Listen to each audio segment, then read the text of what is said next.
Hello everyone, this is Soumya and welcome to my channel get enroll with Soumya. आज हम BEd lesson plan में science का plan number 4 discuss करेंगे।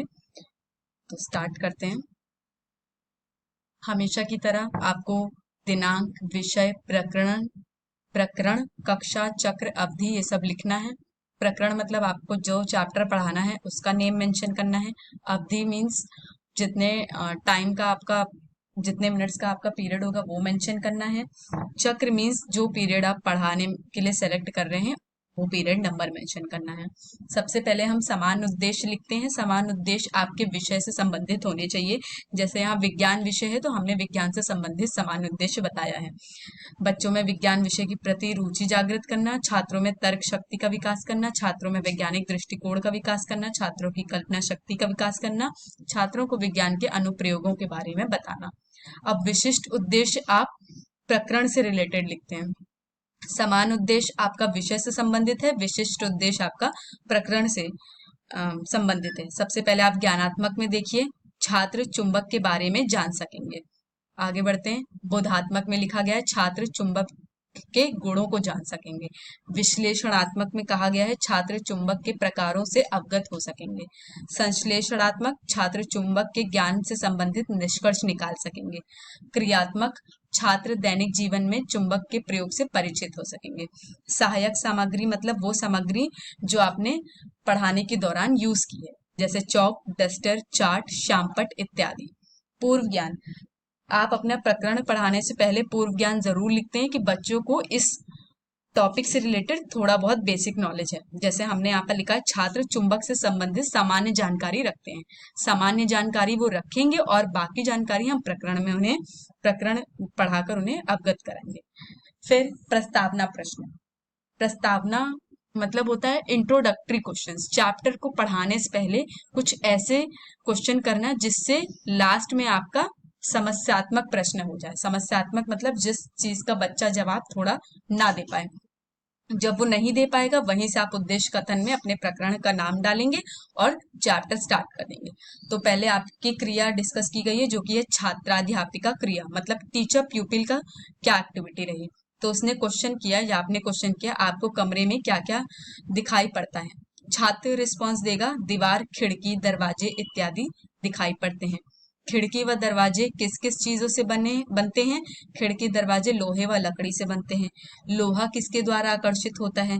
चुंबक द्वारा लोहा आकर्षित होता है। चुंबक किसे कहते हैं। अब ये समस्यात्मक प्रश्न हो गया है। आप इसमें देख सकते हैं कि आप जो भी क्वेश्चन करेंगे बच्चा उसका जो भी रिस्पॉन्स देगा उसी रिस्पॉन्स से संबंधित आपको नया क्वेश्चन निकालना है।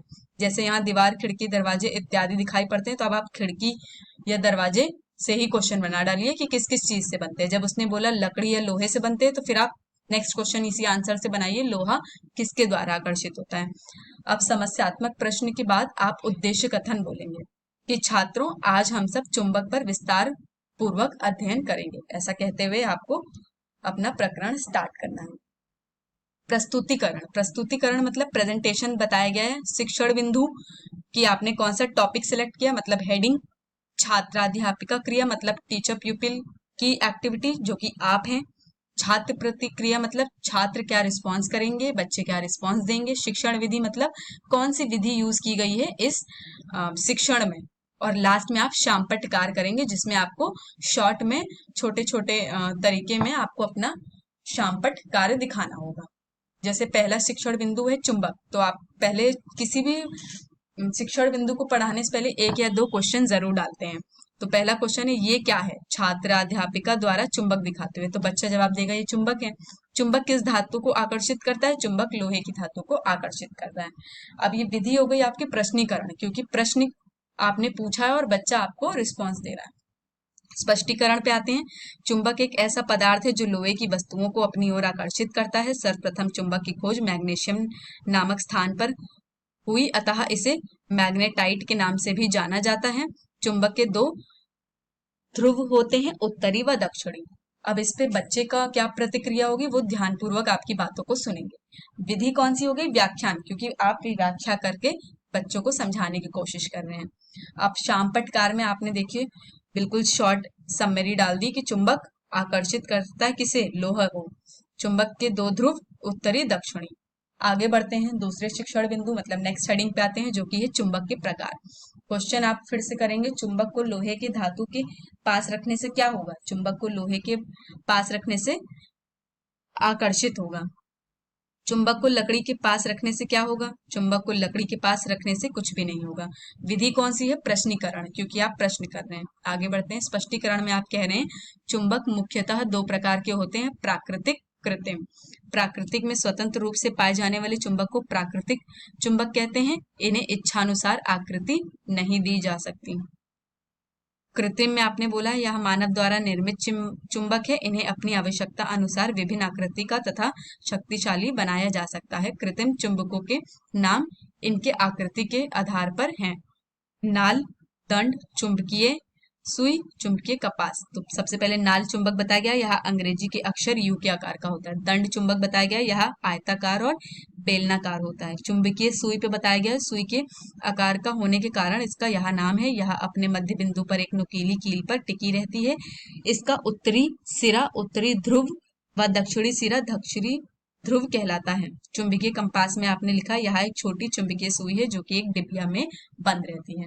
अब बच्चों की क्या प्रतिक्रिया होगी? आपके स्पष्टीकरणों को वो ध्यान पूर्वक सुनेंगे। शिक्षण विधि में हमने डाल दिया है व्याख्यान विधि, क्योंकि आप व्याख्या करते हुए बच्चों को समझाने का प्रयास कर रहे हैं। शामपट्टकार में आपको बिल्कुल शॉर्ट में चीजें आपने समझा दी है। चुंबक के प्रकार प्राकृतिक और कृत्रिम, फिर कृत्रिम के प्रकार भी दिखा दिए, नाल, दंड, सुई, कपास। आगे बढ़ते हैं, कंपास। फिर आगे बढ़ते हैं, तीसरा शिक्षण बिंदु है आपका चुंबक के गुण। फिर से आप पहले क्वेश्चन करेंगे, दैनिक जीवन में चुंबक का कोई एक उपयोग बताओ। दैनिक जीवन में चुंबक का प्रयोग रेफ्रिजरेटर के दरवाजे, कपड़े धोने की मशीन, पंखे, टेलीविजन, दरवाजे की घंटी इत्यादि में होता है। विधि आपकी ये प्रश्नीकरण है। फिर से आप स्पष्टीकरण करेंगे, चुंबक के कुछ गुण निम्नलिखित हैं। चुंबक चुंबकीय पदार्थों को अपनी ओर आकर्षित करता है, जबकि अचुंबकीय पदार्थों को आकर्षित नहीं करता। चुंबक के सिरों पर चुंबकत्व सबसे अधिक तथा मध्य में सबसे कम होता है। चुंबक के समान ध्रुवों में प्रतिकर्षण तथा असमान ध्रुवों में आकर्षण होता है। चुंबक में सदैव दो ध्रुव उत्तरी एवं दक्षिणी पाई जाते हैं। इन ध्रुवों को एक दूसरे से अलग नहीं किया जा सकता है। आपकी ये स्पष्टीकरण करने पर बच्चे आपका ध्यान पूर्वक स्पष्टीकरण सुनेंगे। व्याख्यान विधि है, क्योंकि आप व्याख्या करते हुए समझा रहे हैं। अब आप यहाँ पर चार्ट या इत्यादि का प्रयोग कर सकते हैं लगाकर, जो आपने क्लास में यूज किया होगा समझाने के दौरान या पढ़ाने के दौरान। आगे बढ़ते हैं, बोधात्मक प्रश्न मतलब आपने जो भी कंटेंट पढ़ाया है उससे कौन कौन से क्वेश्चन बन सकते हैं। तो 4 क्वेश्चन आपने बना दिए। चुंबक से आप क्या समझते हैं? चुंबक के 2 ध्रुवों के नाम बताओ, चुंबक के 2 प्रकार बताओ, कृत्रिम चुंबक के 4 प्रकार बताओ। ब्लैक बोर्ड कार आपको दिखाना पड़ेगा शामपट्टकार, उसमें भी आप यही लिखेंगे, दिनांक, विषय, प्रकरण, कक्षा, चक्र, अवधि। यही लिखने का तरीका है। और ब्लैक बोर्ड पे काम करने का या पढ़ाने का सबसे सही तरीका यही है कि आप बोर्ड को 2 भागों में विभाजित समझिए। एक ओर आपका बोर्ड का जगह भर जाने पर ही आप दूसरी ओर लिखना प्रारंभ करिए। तो उत्तर 1 आपने बताया है कि चुंबक से आप क्या समझते हैं? चुंबक आकर्षित करता है किसे? लोहे को। आपको शॉर्ट में ही अपने आंसर लिखने हैं। चुंबक के 2 ध्रुवों के नाम बताओ, तो चुंबक के ध्रुव हो गए उत्तरी और दक्षिणी। फिर चुंबक के 2 प्रकार बताओ, उसका आंसर आपने दिया है चुंबक के प्रकार प्राकृतिक और कृत्रिम। कृत्रिम चुंबक के 4 प्रकार बताओ, आपने उत्तर दिया है नाल, दंड, सुई, कंपास। अब निरीक्षण कार्य में मतलब इन्वेस्टिगेशन करना। छात्राध्यापिका छात्रों को शामपट्ट सारांश अपनी उत्तर पुस्तिका में लिखने का निर्देश देगी एवं स्वयं कक्षा का निरीक्षण करेगी। टीचर प्यूपिल का यही काम होता है कि जब बच्चे ब्लैक बोर्ड वर्क को अपने कॉपी में नोट कर रहे होंगे तो आपको क्लास में घूम घूम कर निरीक्षण करना है कि बच्चे काम कर रहे हैं या नहीं कर रहे हैं। पुनरावृत्ति प्रश्न मतलब रिवीजन क्वेश्चन। अब आप एंड में आप रिवीजन कराएंगे। आपने यहाँ भी 2-2 क्वेश्चन बना दिए। रिक्त स्थान भरो में 2 क्वेश्चन लिख दिए, जैसे चुंबक के 2 ध्रुव होते हैं डैश व डैश। डैश चुंबक अंग्रेजी के अक्षर यू के आकार का होता है। फिर आपने राइट व रॉन्ग बताओ में भी 2 क्वेश्चन दे दिए कि चुंबक कांच के टुकड़े को आकर्षित करता है, चुंबक के समान ध्रुवों में आकर्षण होता है। उसके बाद आप एंड में गृह कार्य लिखेंगे, जो कि है चुंबक के गुण उत्तर पुस्तिका में लिखो, कृत्रिम चुंबकों के प्रकार आकर्षण सहित बताओ। आज के लिए सिर्फ इतना ही। Please don't forget to like, share and subscribe. आगे के लेसन प्लान्स जानने के लिए मेरे चैनल को सब्सक्राइब जरूर करें। That's all, thank you.